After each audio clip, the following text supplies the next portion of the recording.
Welcome to the Lovers Lounge podcast, where we talk to experts and other guests on topics related to, love and relationships and sex and all that kind of stuff.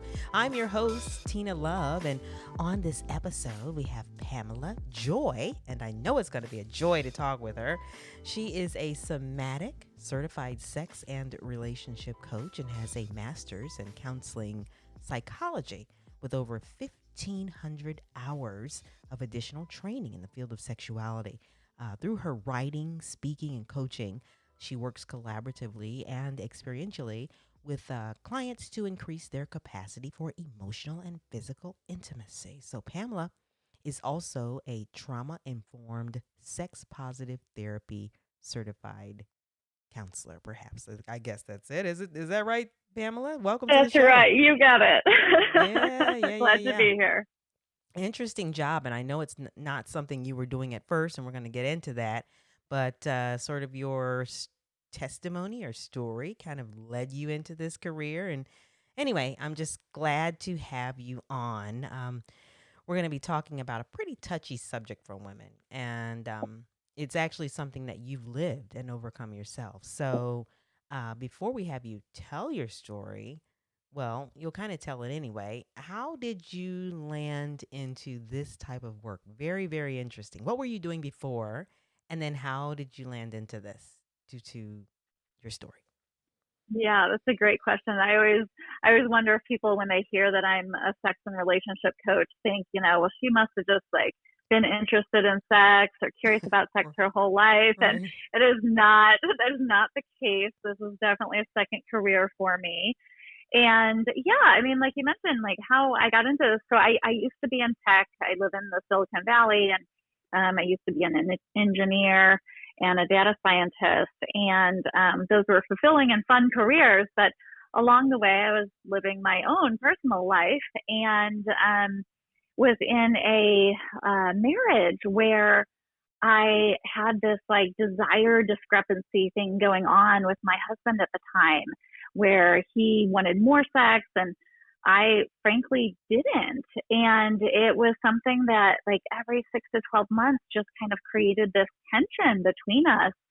And eventually we ended up seeing a sex coach. Yeah. And as I went through that experience, kind of each session that we had with this coach, she would share something that I literally just wanted to like stomp my feet on the floor and be like, why didn't anyone tell me this? Why didn't I learn this so long ago? Yeah. And so, yeah, what became, it started as a personal journey, became kind of a hobby and an interest for me to learn more about. And then I started talking with girlfriends about it, and eventually actually went back to school and switched careers. And got your credentials, right? Yeah. And it's interesting because I bet, when you first learned of a sex coach or, you probably had some thoughts in your mind like, how is this gonna go? What? Because I know, with me doing this show, like, since doing this show, I've sort of thought to myself, okay, now what tends to happen during these therapy sessions? Right. It's like I've been in therapy before, but like sex therapy, like how does that all go You, down? yeah, you Yeah. and me both. I remember, I started my quest for help with my OBGYN. And, I was asking her for advice, and she was like, yeah, she's like, really the best thing is therapy. And she like gave me the name of her therapist, but I found that therapist was booked, and I reached out to other therapists and they were booked. And my husband had come to me actually with a link to this person who called herself a sex coach. And I gotta admit, like I had one eyebrow kind of raised up, like, what exactly is Okay. a Yeah. sex coach, right? And so it was one of my first questions to her. I was like, so we don't have sex in your office, right? Which you don't, by the way. That's Right. not what happens. Right. Right. Right. And she's standing by going, yeah, yeah, yeah, yeah, yeah. Go, go, go, go, go. Exactly. Move a little to the left. Right, Yeah. exactly. Yeah, that's weird. That would be really weird. But yeah, I know that you kind of have to take pause and think, if you've never gone to one before, you're thinking, okay, how is this going to work out? So Right. yeah. Yeah. So when you went to therapy for your sex therapy and everything, and you start seeing her, um, I believe you said she started asking you about your early thoughts or messages that you had about sex. So can you tell, I know what they are, but can you give some Yeah. examples of them? And then I want us to get into why this is so important. Right. Yeah. I think, I definitely showed up to my first session with that coach, like kind of nervous, right? I felt broken. I felt like there was something wrong with me, that I didn't want sex. And before we even kind of dived into the work, she asked this really insightful question. She Hmm. said, "Hey, just let's check in. What messages did you hear about sex when you were younger?" And it was something I had never thought about before. So as I was sitting there, kind of just like, going back through like the memory book, right, and just saying, okay, well, when was the first time I remember hearing about it? And I remember it wasn't sex exactly, but I think, about 6 years old. And I was at a girlfriend's house, and her bedroom was in the basement. So we were like down there playing. And she was like, "Hey, do you know if you lay on your stomach on the floor and you put your hands down below and you wiggle, it feels really good?" And so I'm telling this story to my sex coach, Hmm. and she's kind of smiling, like, Right. "Yeah, wow, what a great first introduction, right?" Like, it was a message about pleasure Mm-hmm. Mm-hmm. and about how your body is capable of pleasure. And then she's like, "Okay, so that was a good start. Like, what happened next? What do you remember next?" And it was interesting. I think almost the entire rest of my experiences, at least kind of like in adolescence leading to adult, were not that positive. Yeah. I remembered being like in third grade and at some sort of store, and looking down the aisle and seeing a guy who was looking at me when I was in third grade, right? Oh And my God. he was touching himself. Yeah. And I'm telling her that story, and we're trying to translate, like, that was a story that happened. And I think what I probably internalized a little bit there is that it could be dangerous, or it's Yeah. like for someone else's pleasure but not mine. Yeah. Yeah. Yeah. um Yeah. and I definitely had like the religious experiences, right, where you go to church and they're like, masturbation is a sin, Right. and you shouldn't have sex until you're married. It's something you only do, if you're in a committed, relationship. Right. um So all yeah, of those I things, all of those things kind of right. shaped, yeah. And it's interesting because I was listening to another podcast, I can't remember, and there was a guest. Well, there was a panel of guests actually, a bunch of females, and they were talking about their early messages about sex, like how did they even know about it and all this. And one girl discussed the fact that her sister had told her, if a guy asks you, to let you do a certain thing, and she really graphically explained, what this guy might do. Tell them no and try to get away as soon as possible. And so she said she was Mm, playing one day and out in the yard, and there were kids from the neighborhood, and they were playing hide and go seek, and so they were all running to hide, and an older boy said to her pretty much exactly what her sister had said, wow. and she said she immediately got really afraid and thought, oh my God, this is what my sister said. And so she's thinking, I should run, and the guy tried to talk her into doing whatever. And she said she just ran, and ran home and told her sister and her mom and everything. But from then on, that shaped her early thoughts about sex. And she said to the point where, as a college student leading into her adulthood, she could not even walk down the aisle of the condom aisle at, say, for instance, Mm, CVS or Walgreens. I mean, the whole thought of right. sex, it just made her very, very nervous. It brought her back to that moment as a kid, having Right. that guy say that to her and her running and feeling like sex is something like run. And Yeah. so those types of things, can really play a part in how you sort of think about sex, and maybe even whether or not you even want to have sex when you're married and maybe should have sex.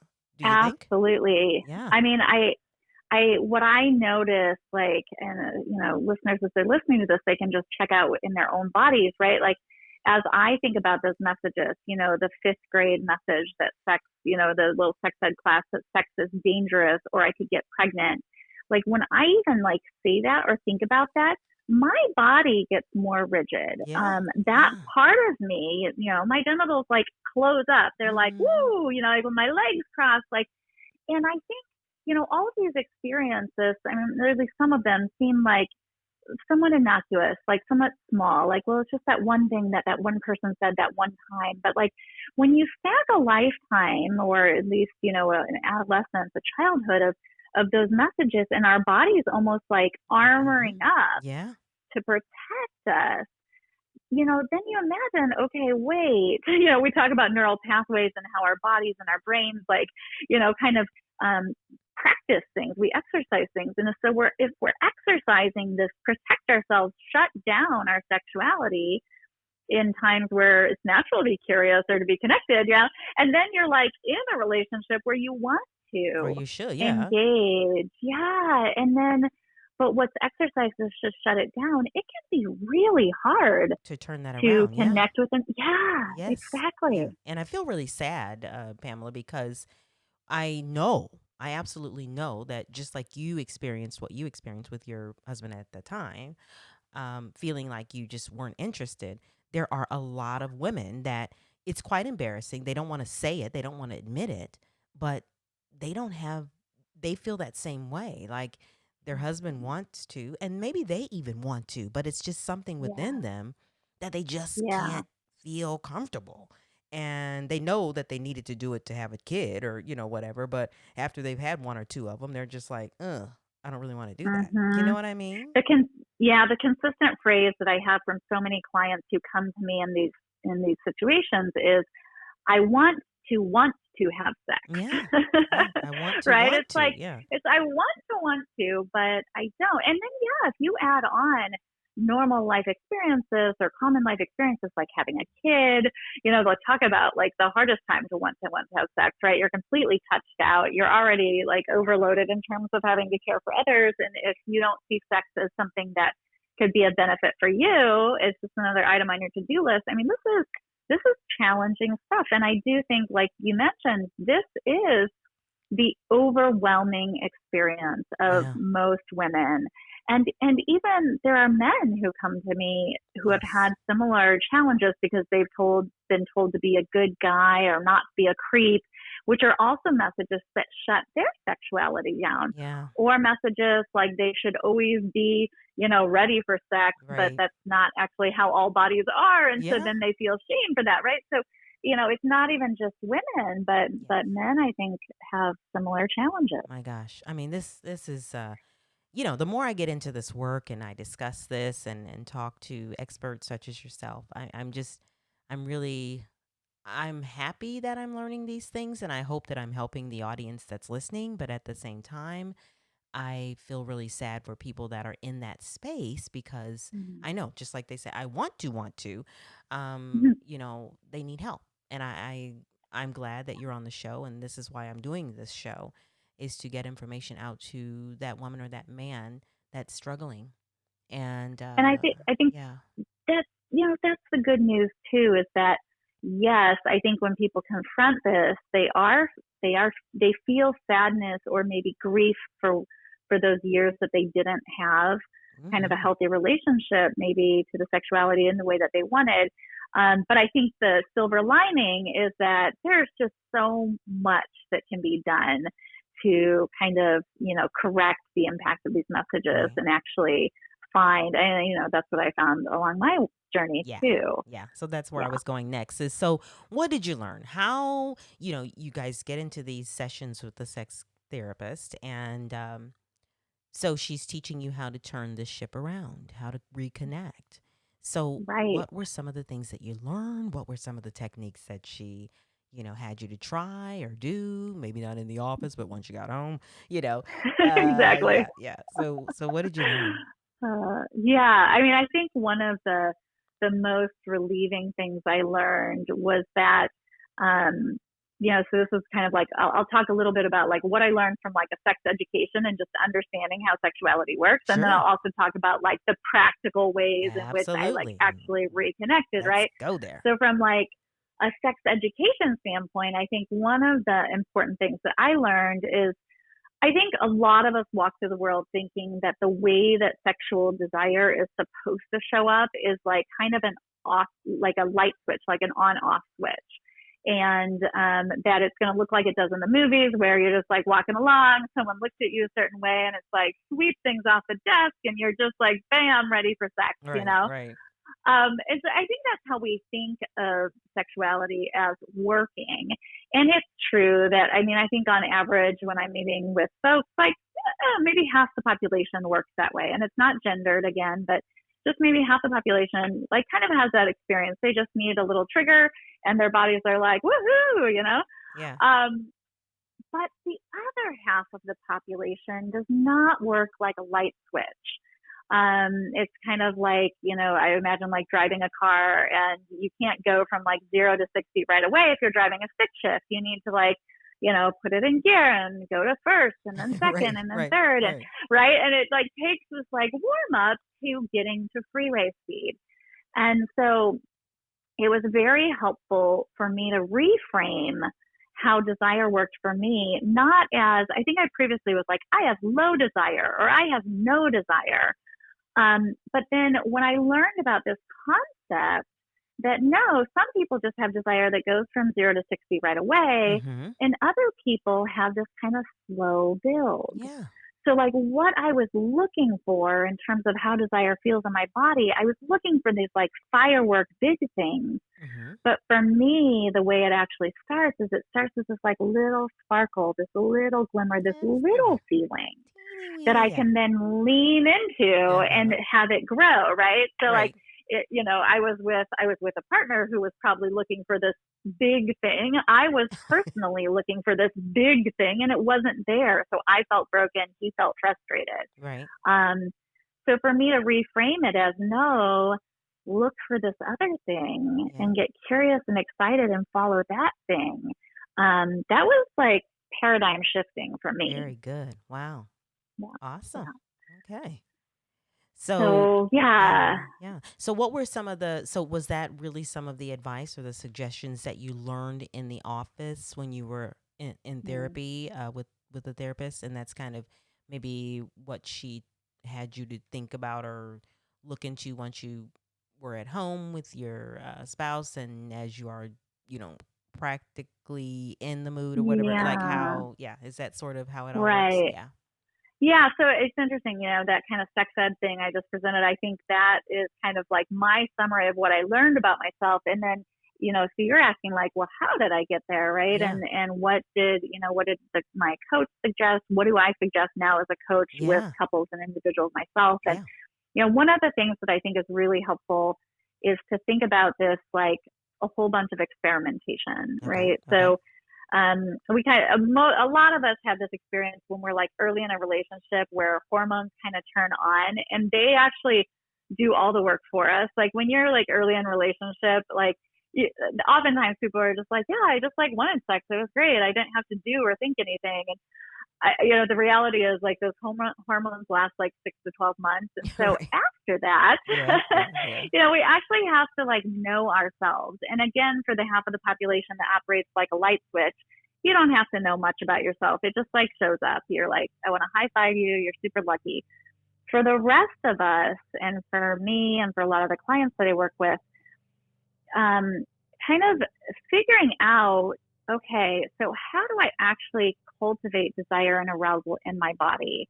And so when I was working with a coach, what we would do is we would run a lot of what we would call like experiments. So Mm-hmm. maybe we'd run an experiment in movement, Okay. right? And we would just see like, okay, so what is it like to be in my body? Like, what if Mm. I move side to side? How does that feel? Right?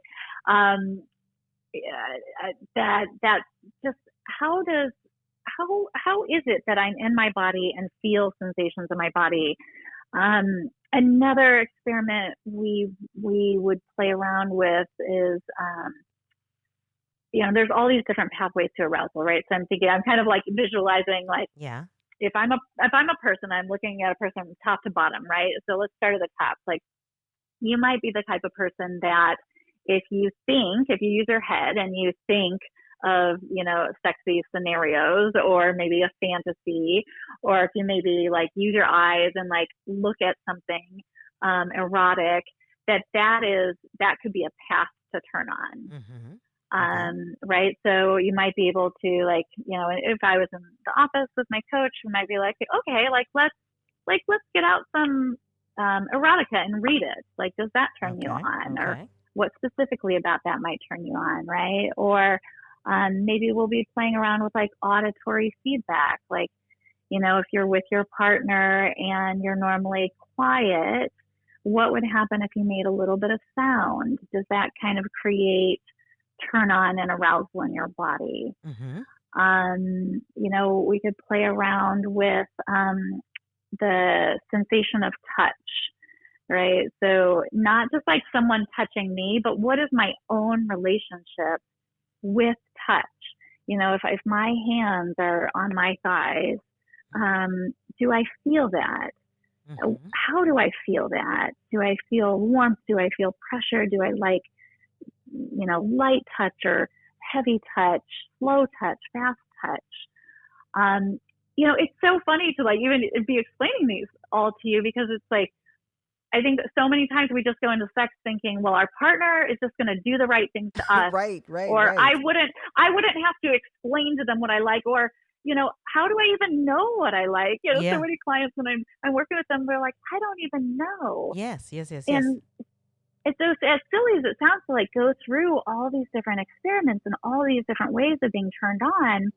It is a fantastic way to learn about how your body works, Right. and not assume that it works like something you saw in a movie, right? Right, right, right. It's interesting. So many things are going through my mind because I've had all these different guests, and as you're talking, I'm thinking of different people that have said different things to me that relate to what you're saying.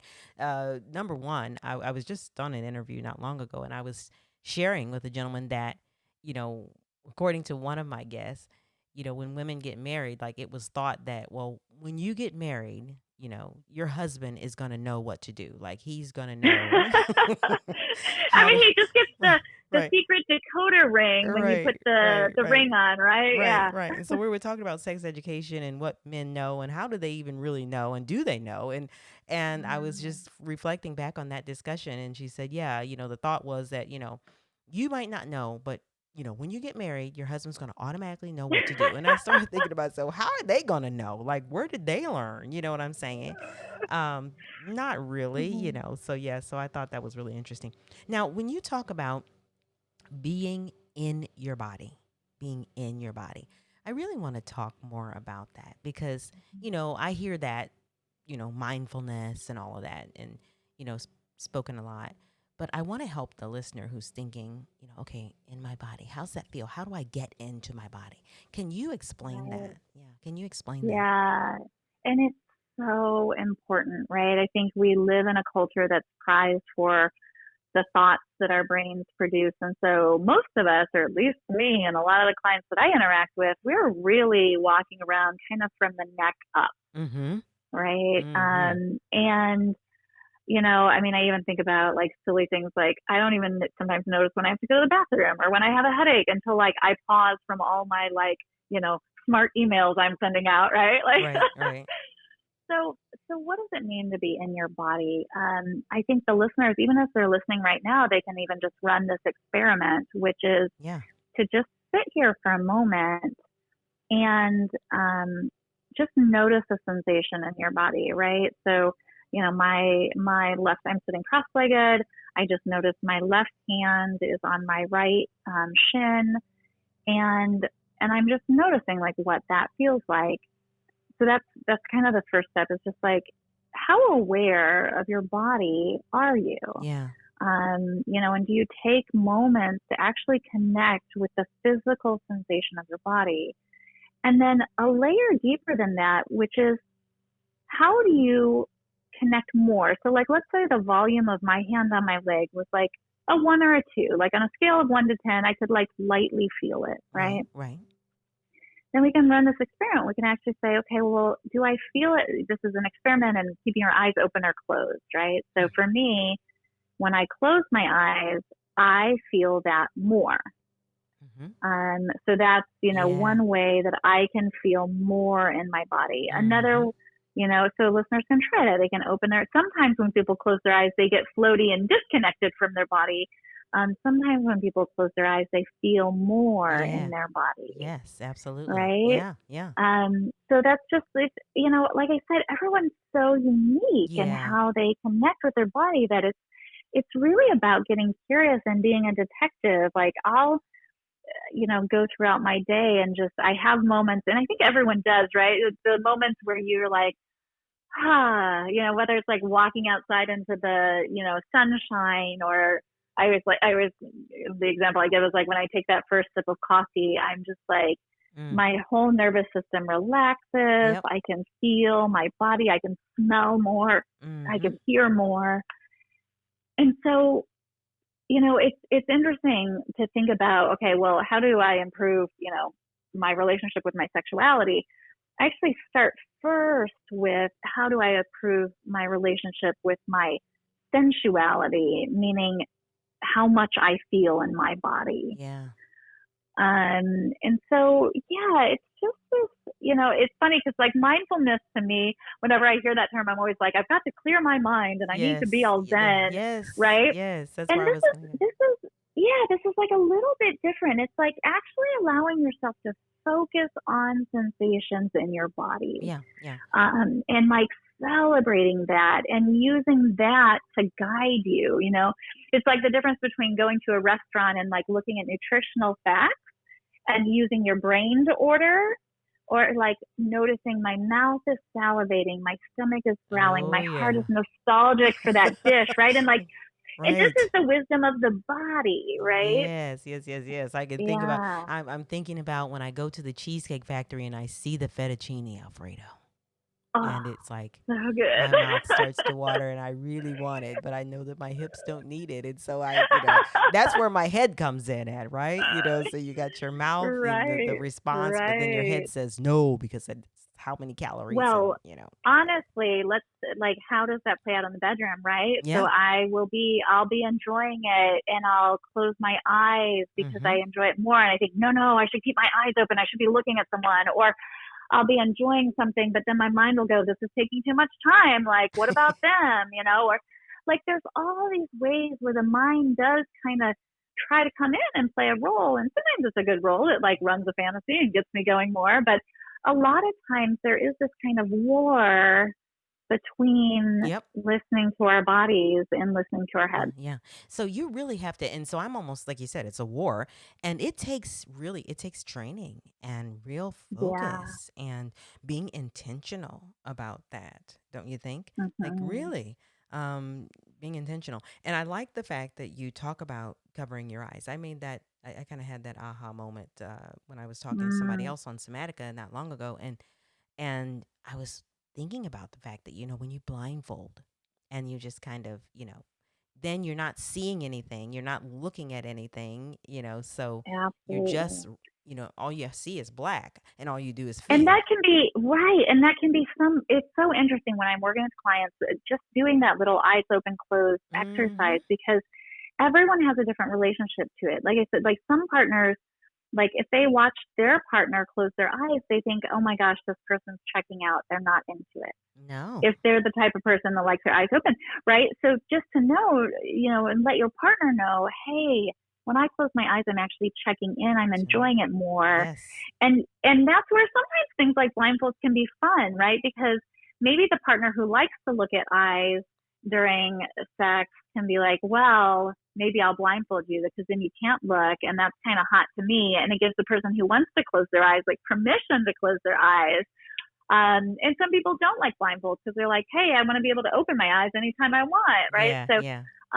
these are all ways in which you can take one little aspect and play around with it. Yeah. What's true for you, what's true for your partner. Right. But yeah, I love having all the permission in the world to Yeah. close my eyes Yeah. because it does help me. Yeah. And something else, you were talking about earlier about the fact that, it seems kind of weird to talk about maybe showing someone what to do or telling them what to do or whatever. Mhm. Or like, well, like you don't already know, like, I know what I'm doing. Maybe a guy thinks, I know what I'm doing because I've been with 5 girls and I really know what I'm doing. But maybe they don't. Or, you know what I'm saying?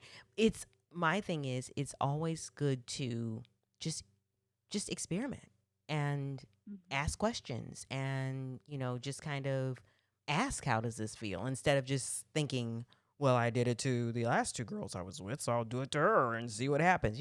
Ask questions and see, let explore and Yeah, let that person and tell to you. play, right? To have this curiosity and this playfulness of like, Mhm. because honestly, even something that works for someone one day may not work for them 2 days later, and then it might work for them again 7 days later. So to again back to being present Yep. and curious and playful Yep. and it can be tricky, right? If you have a history of not being connected or not to your sexuality or not feeling comfortable speaking up, or maybe a history of being criticized for something in bed, Right. like Yeah. we can get into these patterns where we're a little bit more sensitive.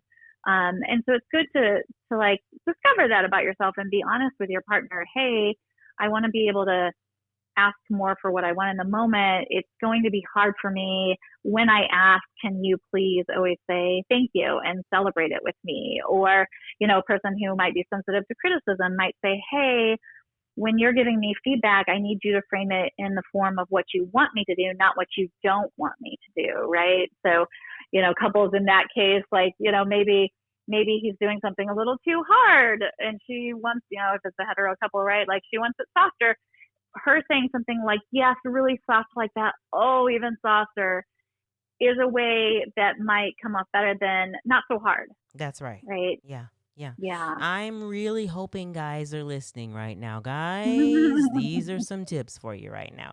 But at any rate, too. So you kind of learned all of this stuff and then you were able to turn some things around and you were able to reconnect and you were able to then sort of Mhm. be more comfortable and want to. Okay. Instead of wanting to want to, you were able to want to. Right. Right. So, and I think I heard in one of your talks that you started to realize that conversations with other women about their experiences somehow helped or could help women Yeah. to want to more. So, can you talk about that and how that works?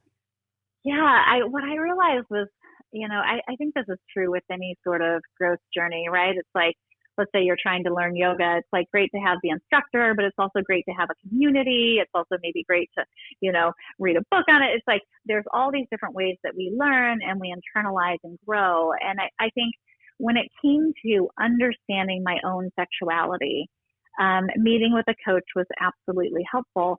But what was additionally helpful is I decided, I was meeting with her and I was kind of having these epiphany moments and like, oh my gosh, I wonder if other women know this because I never learned it. And so Right. I reached out to my girlfriends, which was crazy because I never talked to them about sex before. Mm-hmm. And I just said, hey, ladies, like I'm learning this stuff. I feel like we should be talking about it. And so Mm-hmm. we got together, and I can't tell you how helpful it was to get it's a group of like 8 women and just say, to just ask the question like, okay, ladies, like, what's the deal with masturbation? Like, how did you learn it? Like, how do you do it? Do Mm-hmm. you do it? Mm-hmm. Like, really nitty gritty conversations. And it was so helpful because you would like hear someone who was doing it exactly the way you did it, that maybe like for me, I know like I masturbated on my stomach. That was like my go-to way. And Mm. I held shame about that because I like it didn't seem like, I don't know, like when I saw pictures of people, in the movie or something masturbating, that's not what it looked like. And then we go around this circle of 8 women and there were like other stomach masturbators, right? And I Really? was like, oh Oh, my I'm not gosh, I alone. Yeah. feel I'm not alone, right? So I had Yeah. the I'm not alone. And then, other women would be like, well, I masturbate, in the bathtub, or I masturbate this way. And it kind of like piques that curiosity, right? It's like, oh, that's different. Like, I've Right. never tried that. Maybe I should try that. Right. Right. Right. Um, And so, my girlfriends and I, we were meeting like once a month, and we would have a different conversation each month. And after about a year, I was looking around at them, and I was just noticing how much personal growth each of Mm-hmm. us had in understanding our own sexuality, Yeah. and then also bringing that to bear in our relationships. And even like our comfort level in talking to our kids about sex. And I ended up going and getting my master's in psychology, and ended up doing an academic research study on this. So I had hundreds of women across the globe host their own groups, Yeah. and we did like all the qualitative, quantitative metrics, and it proved out like what I was experiencing in my group absolutely happened and was Yes. replicated in other groups. And it's the age old, like a group of women is a Yep. powerful thing. Yeah, it's funny. Yeah. And Yeah, yeah. I was going to say too, I was thinking about it because since doing this show, like I get together with my girlfriends and we'll, have drinks or whatever and talk. And, they'll be like, Hmm. okay, so what about this guest and what happened? And then, so I'm talking about it and things that I'm learning. And it was funny.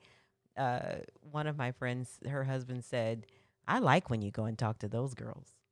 Because I guess, she would get through having these conversations and learning these new things, and then she'd go back home. And then it was like, I guess he was realizing that, whenever you go out with those Hmm. girls and have these conversations or whatever y'all doing, you come back and you're like, a different person. So, It is. All the women that I was initially meeting with at first, they would like put on their yoga clothes and tell their partners they were going to yoga because they were like kind of embarrassed about it. And then they like slowly over time, they were like, actually, what I'm doing is I'm going to over to Pam's, and we're talking about sex. And then, and it turned into where the guys were like, so what's that next meeting? right, Like, I'll right, watch right. the kids. Like, go, Yeah. go, Yeah. Hey, go ahead. Have fun. Stay as long as you go. want. Yeah. All right. Yeah. Yeah. Absolutely. Yeah. Yeah. So, you and you were able to have these women, talks and everything, and you learned more, and then you and your husband made some. I don't know if it was your husband then or your husband now, made some other discoveries about things like events that were happening and events and things Yeah. that you just this was totally outside of your comfort zone, but you know what I'm talking Right. about. uh Yes, but I you do. you decided, well, I'll go ahead and go, and can you just talk about those events? That's what I'll start with. Yeah. Absolutely. Yeah.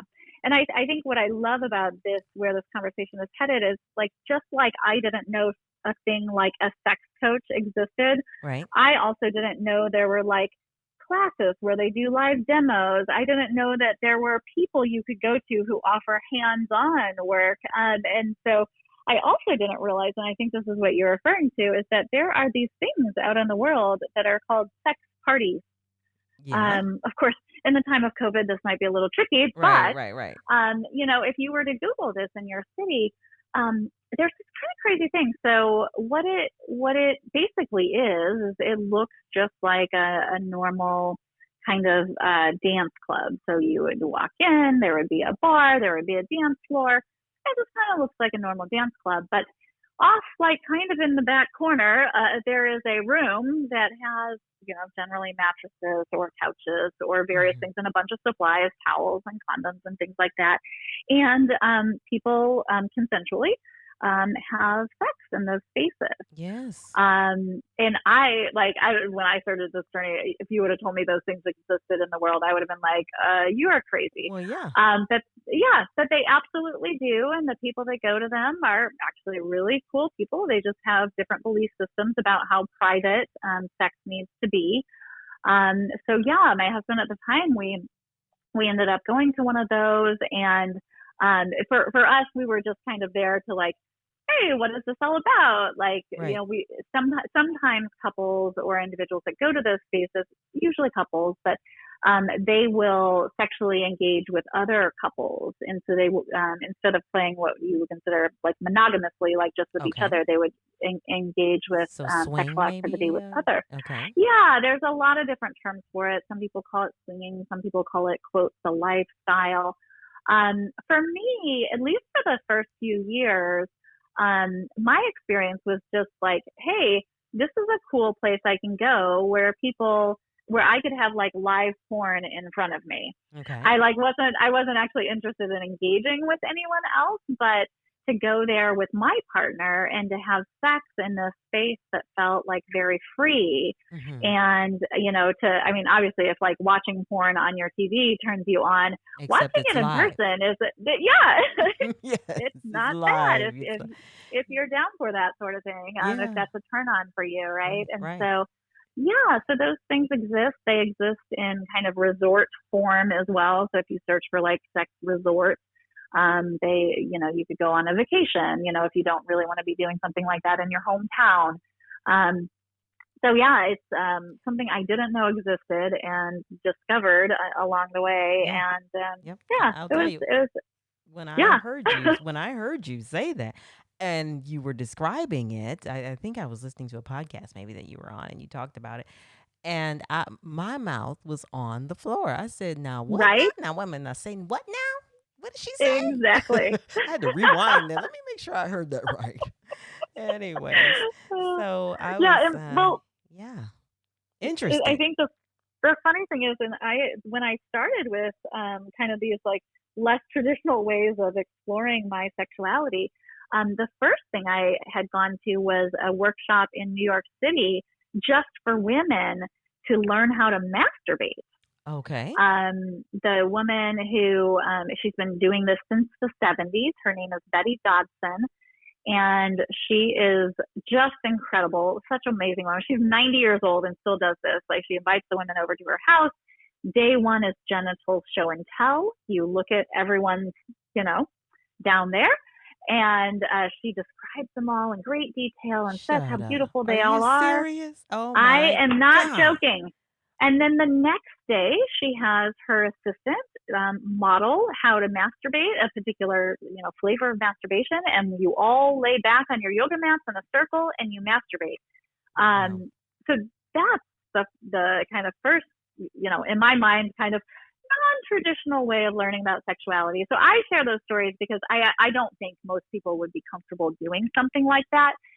And it was such a powerful way for me to be like, I have never really had a conversation with that part of myself, reclaimed it for myself, watched or understood the ways that this would look, not just talking to my girlfriends, but actually seeing what it looks like for different women. And, in some ways, it just feels like, well, that's how sex education should be done. But of Mm-hmm. course, it's not, Yeah, you not know? at all. Yeah, exactly. Talk about stepping outside of your comfort zone. Wow. Right. Amazing. Okay. So, yeah, and I know that there probably, now there are definitely people listening. I've talked about it I did an episode by myself and just talked about how, all of this, some of the topics are kind of taboo, like people are embarrassed and, oh my God, masturbation. Partly what you said earlier Right. about how, the church says whatever about masturbation. And then I've had other experts say, well, nowhere in the Bible does it say anything about that.